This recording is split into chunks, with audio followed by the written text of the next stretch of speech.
Bonjour à toutes et bonjour à tous, et bienvenue dans le monde merveilleux des contes de Grimm. Tom Pouce.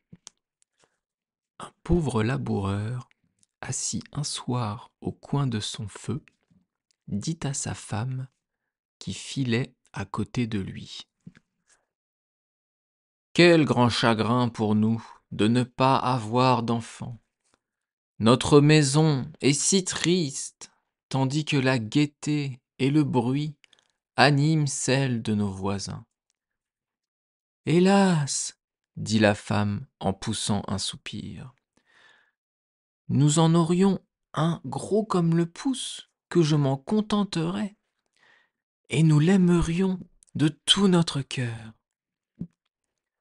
Sur ces entrefaites, la femme devint souffrante et mit au monde, au bout de 7 mois, un enfant bien conforme dans tous ses membres, mais ne faisant qu'1 pouce de haut.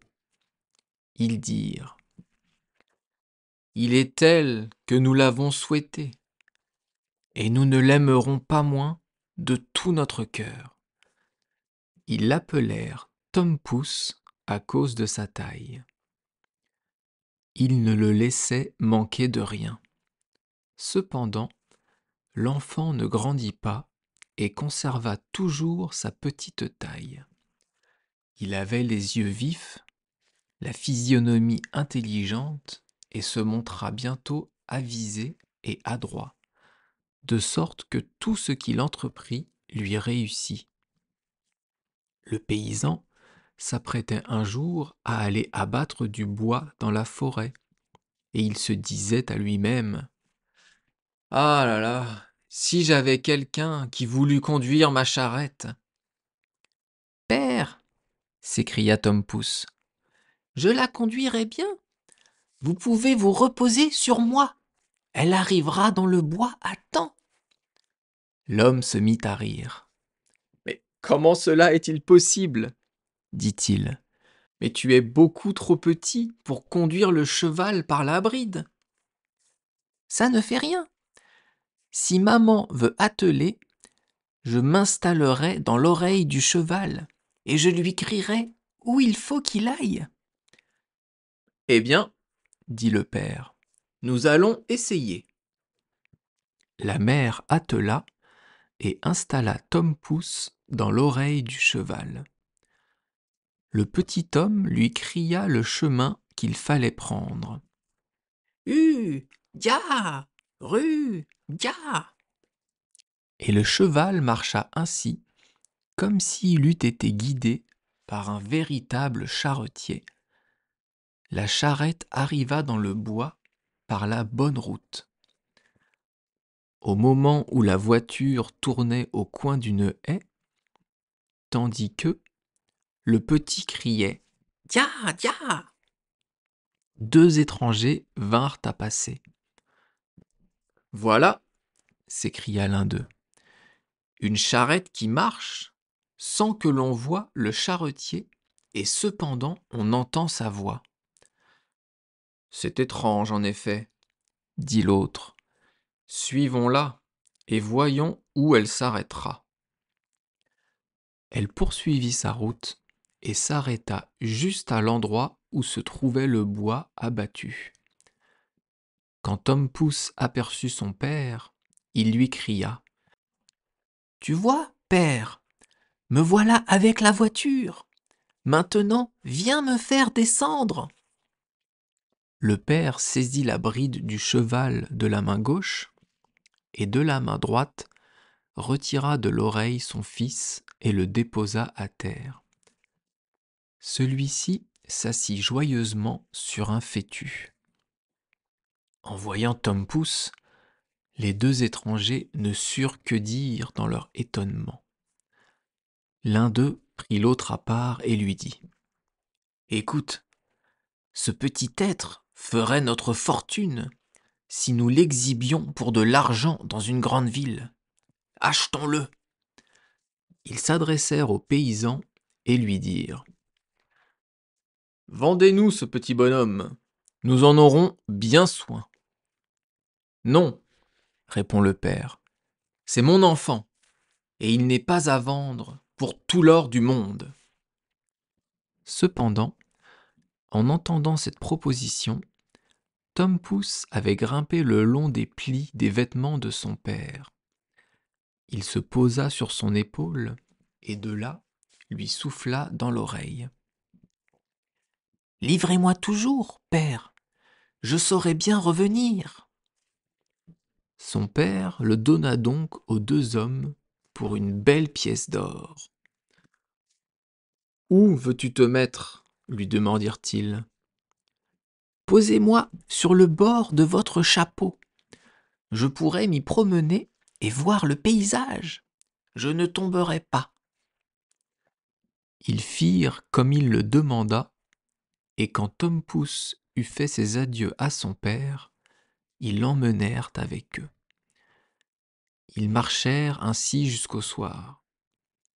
À ce moment, le petit homme leur dit : « Posez-moi un peu par terre, j'ai besoin de descendre. » L'homme ôta son chapeau et en retira Tom Pouce, qu'il déposa dans un champ près de la route. Aussitôt, il s'enfuit parmi les mottes de terre, puis il se glissa dans un trou de souris qu'il avait cherché exprès. « Bonsoir, mes amis, rentrez sans moi !» leur cria-t-il d'un ton moqueur.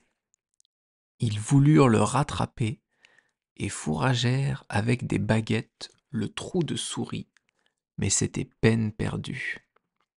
Tom Pouce s'y affonça toujours plus avant, et, comme la nuit était complètement venue, ils durent rentrer chez eux en colère et les mains vides. Quand ils furent partis, Tom Pouce sortit de sa cachette souterraine. Il est dangereux de s'aventurer de nuit dans les champs. On a vite fait de se casser une jambe. Il rencontra par bonheur une coque vide d'escargots. « Je pourrais passer ici la nuit en sûreté. » Et il s'y installa. Sur le point de s'endormir, il entendit passer deux hommes dont l'un dit : « Comment s'y prendre pour dérober son or et son argent à ce Richard de curé ? » « Je vais vous le dire, » interrompit Tom Pouce. « Que veut dire ceci ? » s'écria l'un des voleurs effrayés. « Mais j'ai entendu parler. » Ils s'arrêtèrent et prêtèrent l'oreille. Tom Pouce répéta : « Emmenez-moi, je vous aiderai. »« Mais où es-tu ? » ?»« Cherchez par terre, » répondit-il, « et du côté d'où vient la voix. » Les voleurs finirent par le trouver. « Mais comment peux-tu avoir la prétention de nous être utile, petit drôle ? » lui demandèrent-ils. « Je me glisserai à travers les barreaux dans la fenêtre du curé, et vous passerez tout ce que vous voudrez. »« C'est bien, » répondirent-ils. « On va voir ce que tu sais faire. » Quand ils furent arrivés au presbytère, Tom Pouce se coula dans la chambre du curé, puis il se mit à crier de toutes ses forces. « Vous voulez tout ce qu'il y a ici ? » Les voleurs furent effrayés et ils lui dirent : « Parle plus bas, tu vas réveiller tout le monde. » Mais Tom Pouce feignit de ne pas avoir entendu et cria de nouveau : « Qu'est-ce que vous désirez ? Voulez-vous tout ce qu'il y a ici ? » La servante qui reposait dans la chambre contiguë entendit ces mots, se leva sur son séant et prêta l'oreille. Les voleurs avaient commencé à battre en retraite, mais ils reprirent courage et, pensant que le petit drôle voulait s'amuser à leurs dépens, ils revinrent sur leurs pas et lui dirent tout bas : « Allons, sois sérieux et passe-nous quelque chose. » Alors, Tom Pouce cria encore une fois le plus fort qu'il put. « Je vous passerai tout! Tendez-moi les mains !» Cette fois, la servante entendit bien nettement. Elle sauta de son lit et se précipita vers la porte. Les voleurs s'enfuirent comme si le diable eût été à leur trousse. Mais, n'ayant rien remarqué, la servante alla allumer une chandelle. Quand elle revint, Tom Pouce alla se cacher dans le foin, et la servante, ayant fouillé partout sans rien avoir pu découvrir, crut avoir rêvé les yeux ouverts et alla se recoucher. Tom Pouce s'était blotti dans le foin et s'y était arrangé une bonne place pour dormir. Il comptait s'y reposer jusqu'au jour et puis retourner chez ses parents. Mais il dut en voir bien d'autres, car ce monde est plein de misère.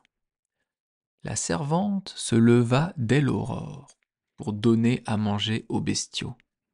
Sa première visite fut pour la grange, où elle prit une brassée de foin là où se trouvait précisément endormi le pauvre Tom Pouce. Mais il dormait d'un sommeil si profond qu'il ne s'aperçut de rien et ne s'éveilla que quand il fut dans la bouche d'une vache qu'il avait pris avec son foin. « Mon Dieu !» s'écria-t-il. « Me voilà dans le moulin à foulon !» Mais il se rendit compte bientôt d'où il se trouvait réellement. Il prit garde de ne pas se laisser broyer entre les dents et finalement glissa dans la gorge et dans la panse.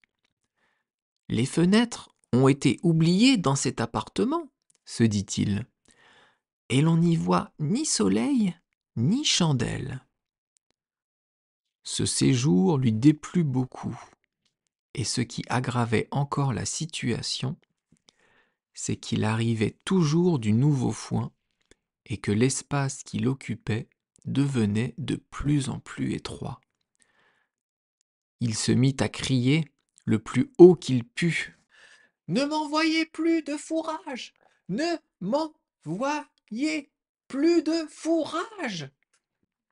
La servante, à ce moment, était justement en train de traire la vache. En entendant parler sans voir personne, et, reconnaissant la même voix que celle qui l'avait déjà éveillée la nuit, elle fut prise d'une telle frayeur qu'elle tomba de son tabouret et répandit son lait. Elle alla en toute hâte trouver son maître et lui cria : « Ah, grand Dieu, monsieur le curé, la vache parle !»« Tu es folle !» répondit le prêtre. Il se rendit cependant à l'étable afin de s'assurer de ce qui se passait. À peine eut-il mis le pied que Tom Pouce s'écria de nouveau : « Ne m'envoyez plus de fourrage ! Ne m'envoyez plus de fourrage !» La frayeur gagna le curé lui-même et, s'imaginant qu'il y avait un diable dans le corps de la vache, il dit qu'il fallait la tuer. Ainsi fut fait, et l'on jeta au fumier la panse où se trouvait le pauvre Tom Pouce. Il eut beaucoup de mal à se démêler de là, et il commençait à passer sa tête quand survint un nouveau malheur. Un loup affamé qui passait par là avala la panse de la vache avec le petit bonhomme d'une seule bouchée. Tom Pouce ne perdit pas courage. Peut-être, se dit-il, ce loup sera-t-il traitable ? Et de son ventre, où il était enfermé, il lui cria : « Cher loup, je vais t'indiquer un bon repas à faire. »« Et où cela ? » dit le loup. « Dans telle et telle maison. Tu n'auras qu'à te glisser par le soupirail de la cuisine, et tu trouveras des gâteaux, du lard, des saucisses et ce que tu veux. » Et il lui indiqua exactement la maison de son père.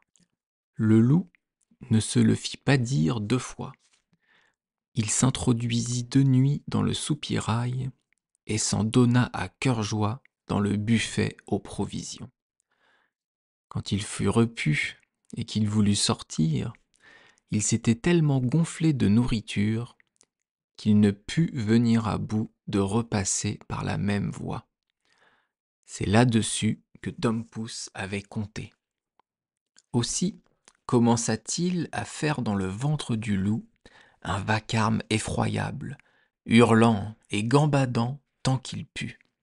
« Veux-tu te tenir au repos ?» dit le loup. « Tu vas éveiller tout le monde. » « Et quoi ?» répondit le petit homme. « Tu t'es régalé ? Je veux m'amuser moi aussi. » Et il recommença son tapage. Il finit par éveiller son père et sa mère, qui se mirent à regarder dans la cuisine par la serrure. Quand ils virent le loup, ils coururent s'armer, l'homme d'une hache, la femme d'une faux. « Reste derrière !» dit l'homme à la femme au moment d'entrer. « Je vais lui asséner un coup avec ma hache, et s'il ne meurt pas du coup, tu lui couperas le ventre. » Tom Pouce, qui entendit la voix de son père, lui cria.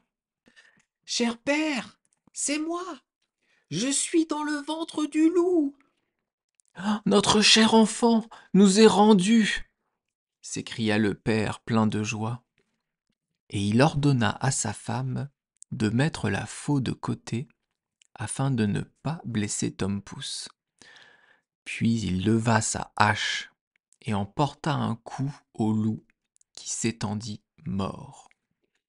Il lui ouvrit ensuite le ventre avec des ciseaux et un couteau et en tira le petit Tom Pouce.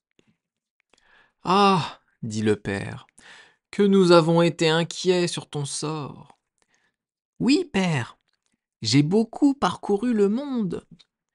Heureusement que je puis enfin reprendre l'air frais. Mais où as-tu donc été ? » ?»« Ah, père, j'ai été dans un trou de souris, dans la panse d'une vache et dans le ventre d'un loup. Mais maintenant, je veux rester avec vous. »« Nous ne te vendrons plus pour tout l'or du monde, » dirent les parents en l'embrassant et le serrant contre leur cœur. Ils lui donnèrent à manger et à boire, et lui firent confectionner d'autres vêtements, car les siens avaient été gâtés pendant le voyage.